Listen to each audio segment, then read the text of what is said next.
12th Zoology, Chapter 2, Human Reproduction. In human reproductions, we are started human reproductive system. The human reproductive systems, we are seen what is primary reproductive system of male. The testes are the primary reproductive system of male. The next we have seen accessory hormones or accessory parts which are present in the reproductive organs. The next we are going to see accessory glands. What is accessory glands? The glands which are helpful for the productions and passing out the sperm, that is because of accessory glands. The accessory glands are, you can find these accessory glands in your textbook. Here these are the accessory glands. The accessory glands of the male reproductive system includes seminal vesicle, then bulbourethral glands. This bulbourethral glands also called as Cowper's glands and prostate glands. So these three glands are called as accessory glands. We'll see one by one what are the functions of these accessory glands. The seminal vesicles, they secrete some kind of alkaline fluids. That alkaline fluids only we call as a seminal plasma. That seminal plasma, they contain fructose, sugar, ascorbic acid. Just you can mark it out. They'll ask you 2 marks. What are the alkaline fluids are secreted by seminal vesicle? They'll ask you. You can note it down. The next one is on prostaglandins. Okay, and coagulating enzymes, prostaglandins and coagulating enzymes called vesiculase. This one which increases sperm motility. They increase the sperm motility here. This is what the sperm motility. Motility means moving here and there. The bulbourethral glands are inferior to prostate glands. You can find here. Here, this is a bulbourethral gland. They are inferior means below that of prostate glands. And the secretions also helps in the lubrications of the penis. The secretions also helps in the lubrications of penis.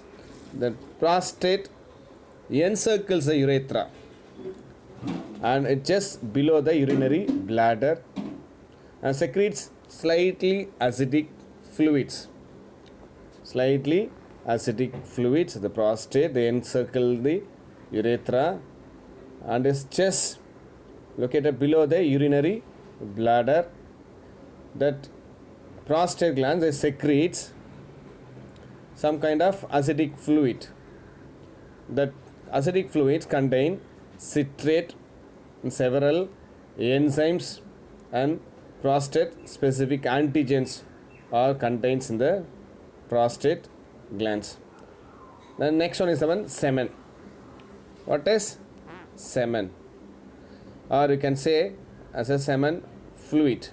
It's a milky white fluid. Semen is the one milky white fluid which contains sperms and seminal plasma.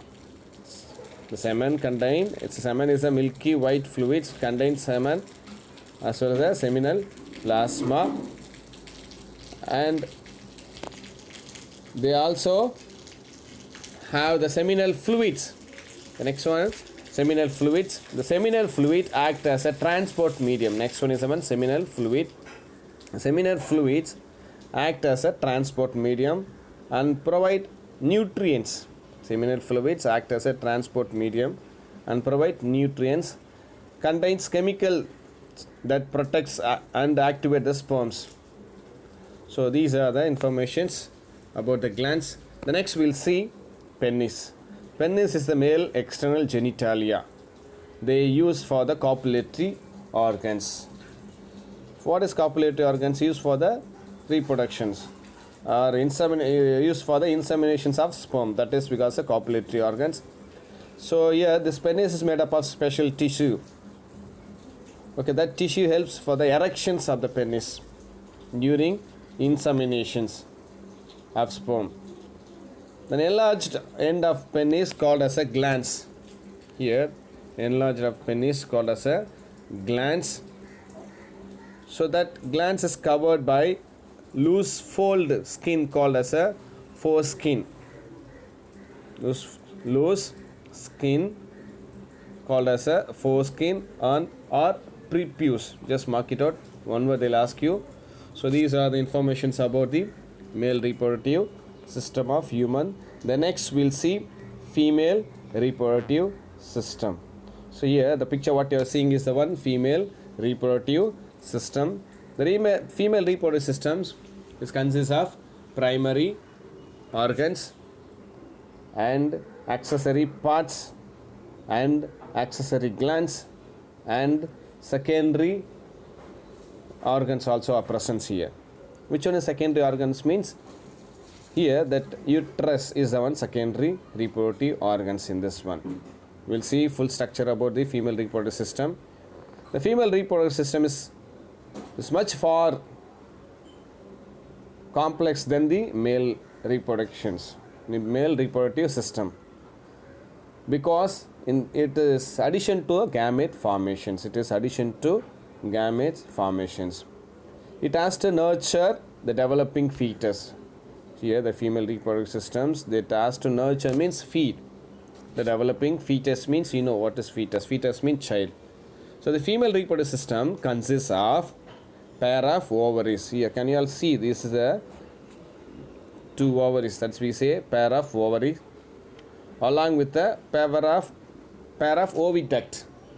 Yeah, these are the oviducts. The fallopian tube we say na, that is we call as a oviduct. Okay, then and also they have uterus. So the middle part, that is we call as a uterus, and cervix, vagina, and external genitalia. So this is the one external genitalia, this vagina one. Okay, it's like external genitalia, just it's located pelvic regions. Okay, so these ovaries are located in the pelvic regions, we can say. So these parts along with the mammary glands also are integrated.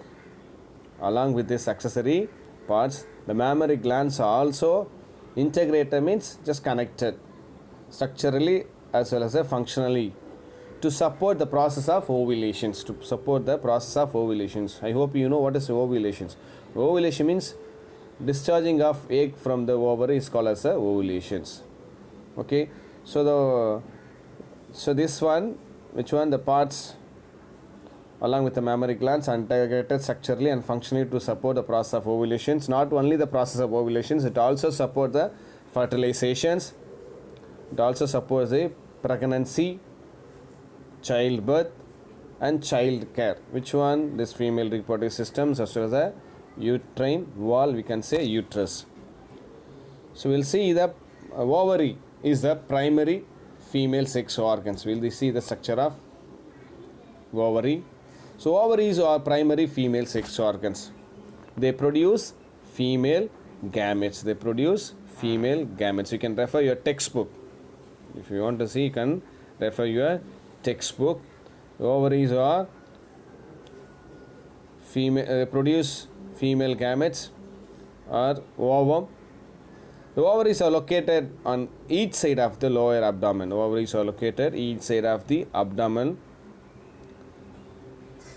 And the ovaries, the structure of ovary is the one elliptical structure. One word they'll ask you, just underline. The size of the ovary is the centimeter, the long of the ovary, the length of the ovary is the one 2 to 4 centimeter. So this ovary is covered. This is the structure of ovary. You can find the ovary is covered by a thin cuboidal epithelium called as a germinal epitheliums. That germinal epitheliums are enclosed by ovarian stroma. The tissue which are surrounded by the ovary, that is we call as a germinal epitheliums. Around the germinal epitheliums, there is a one more layer which is surrounded by that one, surrounded by the ovary, is called as a ovarian stroma. So here, the ovarian stroma is differentiated outer cortex, inner medulla. Here inside the ovary, we can find ovarian stroma. In the ovarian stroma, outer side of the ovarian stroma we call as a cortex, inner side of the ovarian stroma we call as a medulla. Below that epidermal, below that germinal epithelium is dense connective tissues. Now we are seeing it, ovarian stroma. Ovarian stroma just located inside the ovary of the inner layer. That layer, inner layer, the outside of the inner layer we call as a cortex, inside of the inner layer we call as a medulla. Below the germinal epithelium is dense connective tissues. And the tunica albuginea also covered in this one. As we have seen the testes, the outer layer tunica albuginea. There, here also the tunica albuginea will be covered. Tunica albuginea will be covered one. Here, the cortex, we'll see what is the structure, what are the use of cortex, what are the use of medulla. The cortex appears as a dense and granular due to presence of ovarian follicles in the ovary stage of the development. So what is ovarian stroma? Where does it locate? Means the ovarian stroma located inside the ovary. That's one of the layer. That layer outside only we call as a cortex, inside only we call as a medulla. Outside they have granular structures. Dense, granular means somewhat dot-like structures, and dense means you know more. Just the many number of will be present, cells will be present. And why this happens? Means due to presence of ovarian follicles in the various stages of development. So these stages only they develop, they mature as they produce as a ovum. The next one is the one medulla. Medulla is a loose connective tissue with abundant blood vessels, lymphatic tissue. The lymphatic vessels will be there and nerve fibers will be there. These are located in the medullary regions of the ovarian stroma. So these ovarian, they are attached in the pelvic regions and the uterus by ovarian ligaments called as a mesovarium. You can find the mesovarium, the ovary which are attached to the uterine wall or uterus. That is because of mesovarian. So with this, just we'll wind up. You can go through this explanations of the female reproductive systems. We'll continue in the next class. Okay, if you have any doubt, you can contact me through WhatsApp. Okay, bye. Take care.